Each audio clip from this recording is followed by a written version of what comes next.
भाटी जी वो टिप्स इसलिए दे रहे हैं क्योंकि वो चुनाव जीत रहे हैं। अब वो कह रहे हैं भाई मैं चुनाव जो जीत रहा है क्योंकि जो हताश है। अब देखिए उन्होंने क्या तंज कसा है। अब आप इस पर लेना चाहें आप स्वतंत्र, मलूक जी बताएंगे किस पर था वो। इन्हीं टिप्स से तो चुनाव जीतने हैं। नहीं तो वो तो जीत रहे हैं, सत्ता में तो वही है। सत्ता में तो वही है। चाहती है कि ये टिप्स चलते रहें? नहीं, मैं ये चाहती है कि ये टिप्स चलते रहें, मुझे ये धांधली चलती रहे, आप ये चाहती हैं? भाटी जी इसमें सवाल उठना चाहिए। धांधली है कि नहीं है, इसी पे तो डिबेट है। उसे ड्रामा आप लोग कहते हैं धांधली है, वोट चोरी है, वो कहते हैं नहीं है, यही तो डिबेट है। जनता तो तय करेगी।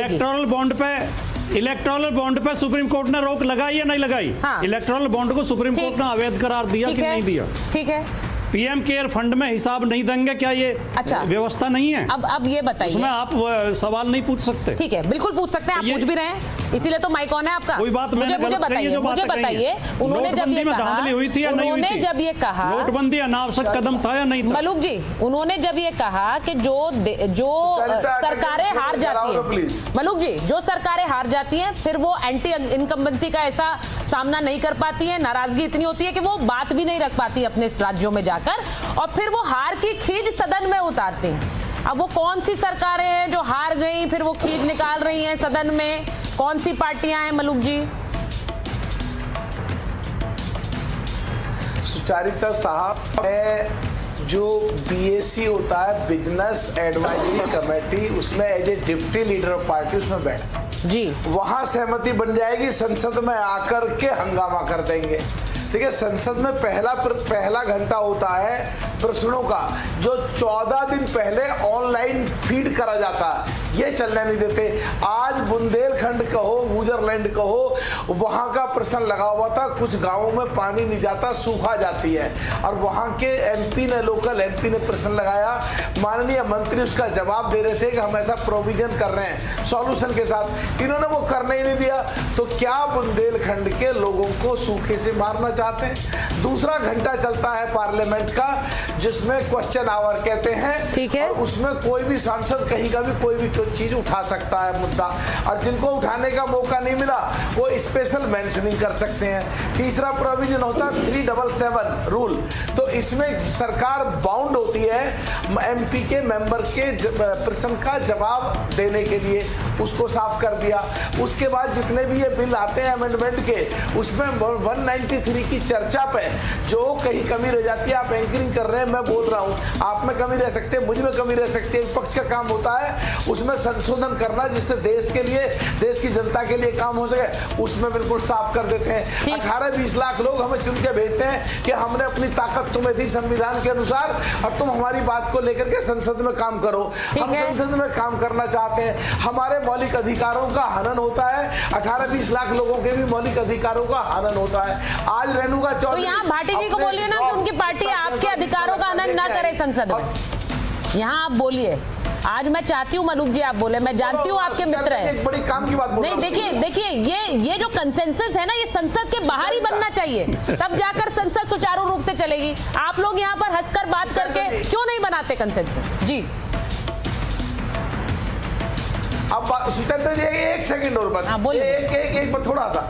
आज रेणुका चौधरी लेके आई डॉग को, जिसको कुत्ता कहने में अजीब सा लगता है, और कहती है अंदर बैठे हैं वो काटते हैं, सोचिए, और डर से देते हैं। सांप और कुत्ता कह रही है एमपीओ को। अरे समाजवादी के कंधे पर रख के कांग्रेसियों तुम नहीं, ये बहुत खराब बयान था मलूक जी। मैं कुत्ता कह रहे हो पार्लियामेंट में, नहीं सोचिए, आपके साथ जो सहयोगी हैं आपके, ये तो क्या है? नहीं शहजाद जी ने इसको पहले ही उठाया। भाटी जी ये बहुत ही खराब बयान था। जो आपके सांसद हैं, आपके सहयोगी हैं, जिनके साथ आप संसद में काम करते हैं, उनके लिए आप ऐसी भाषा का इस्तेमाल करें, फिर क्यों नहीं बोलेंगे प्रधानमंत्री की ये ड्रामा नहीं चलेगा? ये ड्रामा था कि नहीं था भाटी जी? नहीं, रेणुका चौधरी का वाक्य तो खराब था, लेकिन उन्होंने जो काम किया उसके लिए संसद को उनका सम्मान करना चाहिए और मीडिया को उनकी प्रशंसा करनी चाहिए। लेकिन दुर्भाग्य यह है कि उसी बात के लिए आलोचना की जा रही है। उनकी संवेदना देखिए, उनकी संवेदना देखिए कि वो एक घायल करनी चाहिए। घायल, हाँ मैं बोल रहा हूँ, कि डसने वाले, काटने वाले संसद में बैठे हैं बाय रेफरेंस, यानी काटने वाले कौन? कुत्ते, और डसने वाले कौन? सांप। तो मैं अगर उस क्रूर भाषा में बोलूं, क्रूर भाषा, मैं फिर कह रही हूं इट्स वेरी क्रूड, लेकिन अगर मैं क्रूर भाषा में बोलूं तो वहां बैठने वाले कुत्ते और सांप हैं, उसमें आपके भी नेता है भाटी जी। नहीं, मैंने कहा उनका वाक्य खराब था, लेकिन जो उन्होंने काम किया उनकी संवेदनशीलता देखिए कि एक घायल कुत्ते को जो सड़क पर पड़ा था उसे अपनी गाड़ी। अरे सर, ये आप ही हैं जो इसमें उस कुत्ते को, उस डॉग को उठाने की संवेदनशीलता देख रहे हैं आप। मैं ठीक है, मैं डॉग लवर से माफी, बहुत माफी के साथ ये बोलूंगी, नहीं, मैं बहुत माफी के साथ डॉग लवर से बोलूंगी, लेकिन आपको संवेदनशीलता नजर आ रही, मुझे तो संवेदनहीनता नजर आ रही कि अपने सहयोगियों को कुत्ता और सांप कह रही है वो। शहजाद जी, नहीं, संवेदना अगर देखनी है तो फिर तो वो वाक्य गलत है, वो तो मैं भी नहीं उसका समर्थन नहीं कर रहा। कम से कम वो वाक्य गलत है। कम से कम राजकुमार भाटी जी ने माना कि उनका बयान गलत है, पर उन्होंने कहा संवेदना का सम्मान होना चाहिए। तो मैं तो पूछना चाहता हूँ, सुनिए ना, मैं तो पूछना चाहता हूँ कि संवेदना वहां पर भी तो दिखाओ कि जब एक जानवर को धीरे धीरे धीरे धीरे काट कर मार दिया जाता है, वहां पर भी तो संवेदना बताओ कि जहां पर आप कहते हैं कि होली पानी के बिना हो, पर एक मजहब के त्योहार पे हजारों लाखों करोड़ों मासूम जानवर काटे जाते हैं, वहां पर संवेदना पे मैंने तो कभी जानवरों की संवेदना गायब नहीं है। अब देखिए, मैंने तो नाम नहीं लिया, आप बोल पड़े, पर लेकिन मैं तो आगे करता हूँ, मैं अपनी बात आगे करता हूँ। भाटी जी बहुत ही शिक्षित, विद्वान और वन ऑफ द बेस्ट प्रवक्ता है अक्रॉस पार्टी लाइंस। उन्होंने कहा कि सुप्रीम कोर्ट के फैसले का अनादर करते हुए हमने ईसी की निष्पक्षता चुनने में खत्म की। भाटी जी को यह पता है 1952 से लेकर 1993 तक इलेक्शन कमिश्नर एक ही होता था और वो directly appointed by PMO.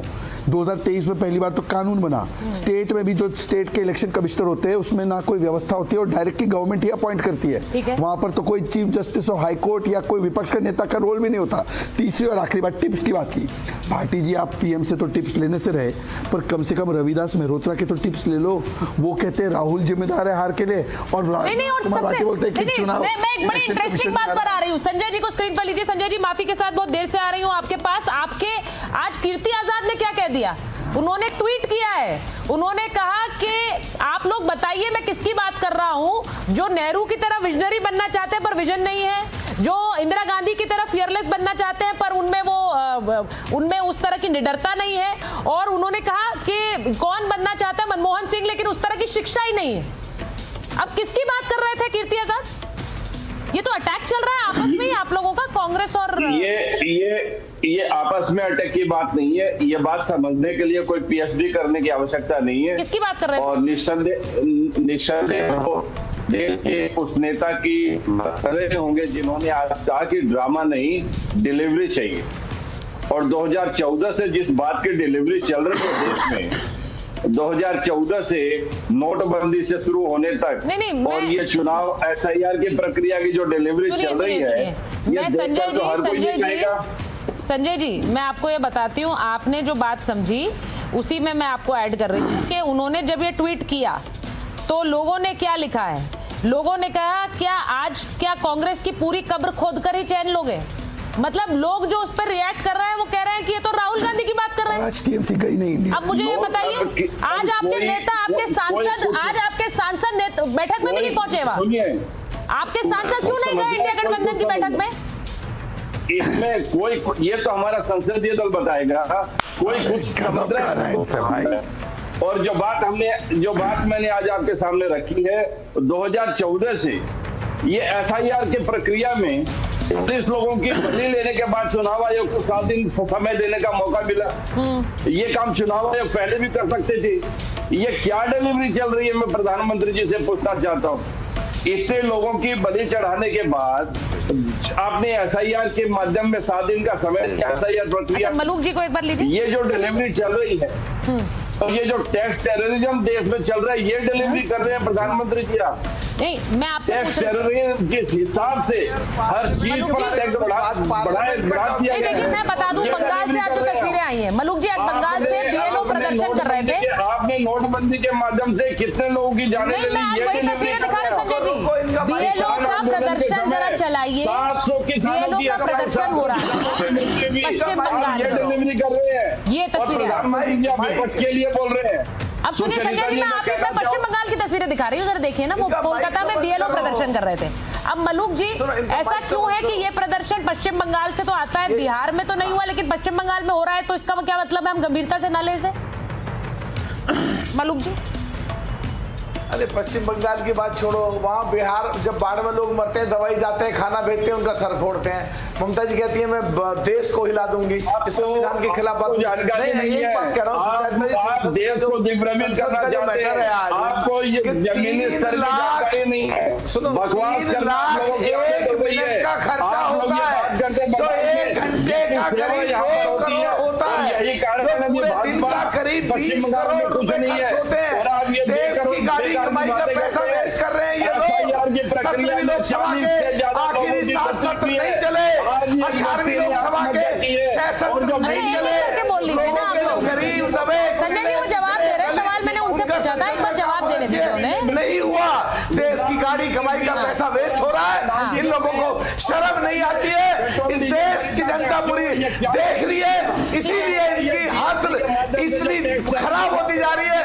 Bengal के चुनाव में देख लेना, लोग इनकी हालत। अब देखिए, मैं एक बात बता दूं, वंदे मातरम पर 10 घंटे की चर्चा होगी संसद के अंदर। वंदे मातरम पर संजय जी, आपकी नेत्री कहती है क्यों नहीं बोलेंगे, हम जोर से बोलेंगे, हम बोलेंगे वंदे मातरम। लेकिन वहीं जब एक समुदाय या फिर उस समुदाय के कुछ नेता कहते हैं कि वंदे मातरम नहीं बोलेंगे, तो उनके समर्थन में उतर आती है। उन्हें डबल स्टैंडर्ड समझ नहीं आता। एक सेकंड मलूक जी, नहीं है डबल स्टैंडर्ड। पश्चिम बंगाल में गणतांत्रिक आंदोलन का जो मेन जंग है, देश की आजादी का जो मेन मंत्र था जय हिंद और वंदे मातरम, आपने उसको ये बैन कर दिया। आपको शर्म आनी चाहिए। और वंदे मातरम से क्यों इतनी चिढ़? नहीं, मैं वही संजय जी डबल स्टैंडर्ड की बात कर रही हूँ, इसलिए क्योंकि जब कुछ समुदाय के नेता बोलते हैं वंदे मातरम नहीं बोलेंगे, तो ममता बनर्जी सबसे पहले उनके समर्थन में आ जाती है, हाँ नहीं बोलना चाहिए, उनकी मर्जी है। फिर वहीं दूसरी तरफ कहती क्यों नहीं बोलेंगे, हमें कौन रोक सकता है, हम जरूर बोलेंगे।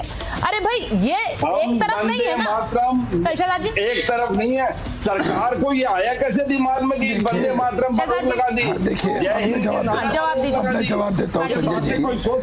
संजय जी, सबसे पहले तो आपको बता दूं कि वंदे मातरम जो है वो औपचारिक रूप से सदन के समाप्त होने के बाद वो औपचारिक रूप से प्ले होता है, और हमारे भाजपा के कार्यक्रम में तो फुल वंदे मातरम प्ले होता है। आप लोगों ने तो उसको आधा काट दिया, काटने वाले शायद यही होंगे। और दूसरी बात, अबू आजमी से लेकर शफीकुर रहमान बर्क, मैंने आपके बीच में नहीं बोला, शफीकुर रहमान बर्क और अबू आजमी बोलते हैं कि मेरे इस्लाम के खिलाफ है, मेरे इस्लाम के खिलाफ है, मैं वंदे मातरम कतई नहीं बोलूंगा। तो अब मैं बात चाहता हूं कि आप स्टैंड लीजिए कि क्या अबू आजमी सही है, गलत है। दूसरी बात, अभी उन्होंने बोला कि देखिए कि ये वोट चोरी का मामला है, SIR का मामला है, तो जयप्रकाश मजूमदार, कांग्रेस की एक्सेप्टेबिलिटी और पॉपुलैरिटी खत्म, बिहार में ममता जी को लीड करना चाहिए इंडिया अलायंस। अब मुझे बता दो कि या तो, प्लीज सर, मैंने आपके बीच में नहीं बोला, या तो ममता बनर्जी को लीड करना चाहिए क्योंकि राहुल गांधी पॉपुलर नहीं और इसलिए हारे, ये सही है जयप्रकाश मजूमदार का बयान, रविदास मेहरोत्रा का बयान, या यहाँ पर बैठे जो लोग हैं जो कहते हैं कि बिहार में इलेक्शन